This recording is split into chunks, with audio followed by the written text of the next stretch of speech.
Hey, everyone, you stopped talking, didn't you? Not in a dramatic way, not with some big announcement or explanation. You just stopped. Stopped reaching out. Stopped explaining yourself. Stopped trying to convince anyone of anything. Stopped filling silence with words. Stopped making yourself available in the ways you used to. And something interesting has been happening since then. Something you might not have fully noticed yet, but that's creating ripples in ways you didn't expect. I'm Anna, and if you're here, I think you've experienced the power of your own silence recently. Maybe you didn't even plan it. Maybe you just got tired. Maybe you finally realized that all your talking, all your explaining, all your efforts to be understood, they weren't landing anyway, so you stopped. And in that stopping, something shifted. So let's explore this. The power of withdrawal, the impact of silence, the way your absence might be affecting someone more than your presence ever did, and what that means for you moving forward. Take what resonates here. This is about reflecting on your own experience. You remain in control of your choices, always. This is simply an invitation to recognize what you might already be sensing. Let me start by acknowledging what led you to stop talking. Because I don't think you just woke up one day and decided to be quiet. I think you got exhausted. Exhausted from explaining, from justifying, from defending yourself, from trying to make people understand things they didn't want to understand, from giving energy to people who weren't giving energy back, from being the one who always initiated, always checked in, always tried to keep things alive. And at some point, probably recently, you just couldn't anymore. The exhaustion became bigger than the fear of what would happen if you stopped. And so you stopped, you let conversations die, you stopped texting first, you stopped making excuses for people's behavior, you stopped analyzing what went wrong, you just went quiet, and that quiet, that withdrawal of your energy, it might be creating effects you didn't anticipate. You know what I'm picking up on? There may be someone or multiple people who are noticing your silence, not right away necessarily. At first, they might have barely registered that you weren't around, but gradually, as days turned into weeks, as your absence became consistent, they might have started feeling it, started noticing the gap where you used to be. And that noticing, it might be creating discomfort for them, because your presence, even when they didn't fully appreciate it, it was something they got used to. They got used to you being available, to you initiating, to you caring, to you showing up. And now that's gone, and the absence of something you took for granted can feel louder than its presence ever did. Let me paint you a picture. Someone picks up their phone. They go to message you about something, anything, the way they used to, and then they stop because they remember you're not doing that anymore. You're not engaging that way, and they put the phone down. But the impulse to reach out, it lingers. They find themselves thinking about you at random times, wondering what you're doing, how you're doing, why you stopped, and they might not reach out to ask. They might be too proud, too stubborn, too uncertain, but the wondering, the noticing, it's there. And it might be bothering them more than they want to admit. Have you sensed that? Have you noticed any shifts in how people are responding to your silence? Now let's talk about why silence is so powerful. Because it's not about playing games. It's not about manipulation or making someone chase you. It's about energy withdrawal. When you were talking, explaining, trying. You were giving your energy freely. You were investing in connection. And when someone gets used to receiving that energy, when they come to expect it, its absence creates a vacuum. And vacuums are uncomfortable. They create a pulling sensation. The person on the receiving end of your silence might feel pulled toward you in ways they didn't when you were readily available, because now they have to wonder. They have to question. They don't have the comfort of knowing you're always going to be there. And that uncertainty, for some people, it makes them pay attention in ways they never did before. Let me slow down here, because I want to be really clear about something. Your silence shouldn't be a strategy to get someone's attention. If you stop talking purely to manipulate someone into reaching out, that's not what I'm talking about. That's game playing, and it usually backfires. What I'm talking about is genuine withdrawal. When you stop talking because you genuinely needed to, because it wasn't serving you anymore, because you were tired of one-sided effort, because you realized your energy was valuable and you needed to stop giving it where it wasn't appreciated. That kind of silence, the kind that comes from self-respect rather than strategy, that's what carries power. Because it's real, it's not performative, and people can sense the difference. Let me ask you something. How has it felt to stop talking? Has it been peaceful, lonely, empowering, sad, a mixture of everything? Because I think the experience of silence is complex. It's not just one feeling.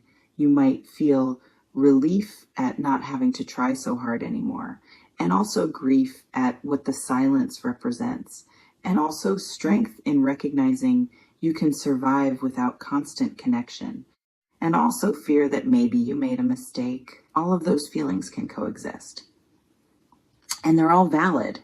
Drop a comment about what your silence has felt like for you, because I think when we share these experiences, we realize how many people are going through similar things. You know what else I'm sensing? Your silence might be revealing things about yourself, about other people, about the dynamics you were in. When you stop talking, when you stop filling space, you get to see what remains. You get to see who reaches out without prompting, who notices your absence, who actually cares versus who just enjoyed your attention. And sometimes those revelations are painful. Sometimes you discover that people you thought cared actually don't miss you at all, that your presence or absence makes no difference to them, and that hurts. But it's also information, valuable information about where to invest your energy going forward. And sometimes the revelations are surprising. Sometimes people you didn't think noticed, you turn out to be paying attention. Sometimes your absence creates space for different connections to emerge. Let me describe what might be happening for someone who's experiencing your silence. At first, they might not notice, or they notice, but they're fine with it. They're busy. They're distracted. Your absence doesn't register as significant. But as time passes, as your silence continues, small things might trigger awareness. They see something that reminds them of you. They have a thought they would have shared with you. They go through something and realize you're not there to talk to about it. They check your social media and notice you're living your life without them in it. And slowly, the reality of your absence starts to sink in. And for some people, that sinking in creates panic or regret or curiosity or a desire to fix whatever caused the distance. They might start reviewing past interactions, wondering what they did wrong, questioning whether they took you for granted, considering reaching out but not knowing what to say. And all of that internal activity that's happening because you stopped talking, because your silence created space for them to feel your absence. Let's sit with this for a moment. Your silence is teaching people about your value. When you were always available, always responsive, always trying, they didn't have to appreciate you. They didn't have to consider what life would be like without your presence. But now they're getting a preview of that. And it might be uncomfortable for them in ways that serve you, because you deserve to be appreciated. You deserve to have your effort matched. You deserve people who don't take your presence for granted. And sometimes people only learn that lesson through experiencing your absence. Let me ask you another question. Are you tempted to break your silence? Do you find yourself wanting to reach out, wanting to explain why you've been quiet, wanting to check if they've noticed, wanting to relieve the tension that your silence has created? Because that temptation is real. Silence can feel unbearable sometimes. We're social creatures. We want connection. We want resolution. And sitting in the discomfort of distance, of unresolved dynamics, of not knowing what someone's thinking, that takes strength. But breaking your silence prematurely, before you fully processed why you needed it, that often leads you right back to the patterns that exhausted you in the first place. So if you're feeling that pull to speak, to explain, to reconnect, ask yourself, has anything actually changed, or am I just uncomfortable with my own boundary? You know what I'm also picking up on? Some of you might be using silence as protection, and there's nothing wrong with that. Protecting yourself is valid, but make sure you're not using silence to avoid necessary communication. Make sure you're not punishing people who might genuinely not know what's wrong, because there's a difference between withdrawing from people who don't respect you and stonewalling people who care about you. One is self-respect, the other is avoidance. And only you know which one applies to your situation. If someone genuinely cares and is genuinely confused about why you've gone quiet, consider whether they deserve clarity, not an explanation that justifies your choices, but basic communication about your needs or boundaries. That's different from the exhausting explaining you were doing before. Let me share something with you. The most powerful silence is the one that comes from fullness, not emptiness. When you stop talking because you're genuinely okay with or without someone's response, when you're not sitting there monitoring whether they notice, when you're not using silence as a weapon, when you're just living your life and they're simply not in it the way they used to be, that kind of silence, the kind that comes from being genuinely content in your own company, in your own choices, that's magnetic, because it's not needy, it's not manipulative.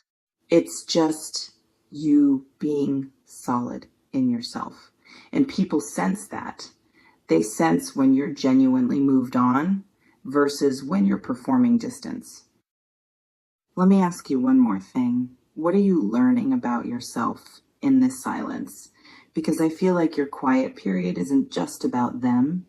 It's about you discovering who you are when you're not constantly giving energy to someone else, when you're not defining yourself by your relationships or your availability to others.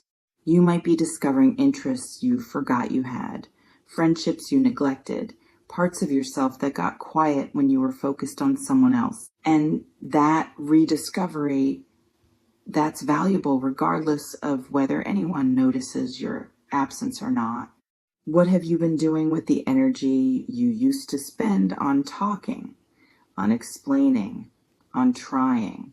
Are you redirecting it toward yourself, toward goals, toward healing? Or are you just sitting in the silence waiting for something to change? You know what else this reading is bringing up? The possibility that your silence might lead to conversation eventually, that someone might reach out, might ask what's going on, might express that they miss you or notice something's different. And if that happens, you'll have choices to make. Do you explain? Do you set boundaries? Do you let them back in? Do you maintain your distance? There's no universal right answer. It depends on the specific relationship, on what led to the silence, on whether the person has shown they're capable of change or different behavior. But if someone does reach out, recognize that as information. Recognize that your silence created enough impact for them to overcome whatever was keeping them from reaching out before.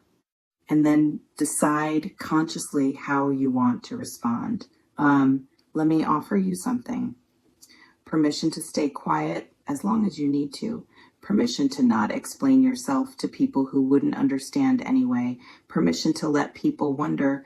Permission to protect your energy by withdrawing it from places where it's not valued. Permission to discover that you're actually okay, maybe even better, without constant connection to someone who wasn't appreciating you. Your silence isn't mean, it's not cruel. It's not wrong. It's just you choosing yourself, choosing peace, choosing to stop exhausting yourself, trying to maintain connections that aren't being maintained from both sides. Here's what I want you to remember. The power isn't in the silence itself. The power is in the self-respect that led to the silence. The recognition that your time, your energy, your words, they're valuable, and you don't have to give them away freely to people who don't treasure them. And yes, your silence might be driving someone crazy. They might be noticing. They might be wondering. They might be feeling your absence in ways they never appreciated your presence. But that's secondary. What matters is how you're doing. Whether you're using this time to heal, to grow, to remember who you are outside of constant connection. Take what resonates from this reading, leave what doesn't, and remember that you remain in control of your voice, of your energy, of when and how you choose to use them. Silence is a choice, and right now it might be the most powerful choice you're making. The most powerful thing you did was stop talking. Not because silence is always the answer, but because in this situation with these people, it was what you needed. And the fact that it's having an impact on them, that's just confirmation that your presence mattered, that you mattered, even if they didn't show it properly before. Trust your inner knowing. Trust that you'll know when and if it's time to speak again. Trust that you can be quiet without being weak. Trust that sometimes the most impactful thing you can do is simply withdraw your energy and see what happens. Thank you for being here. Thank you for honoring your own needs. Thank you for recognizing when enough is enough. You're exactly where you need to be in this powerful silence. And that's not weakness, that's strength. I'll see you in the next one. Take care. And remember, your silence speaks volumes. Use it wisely.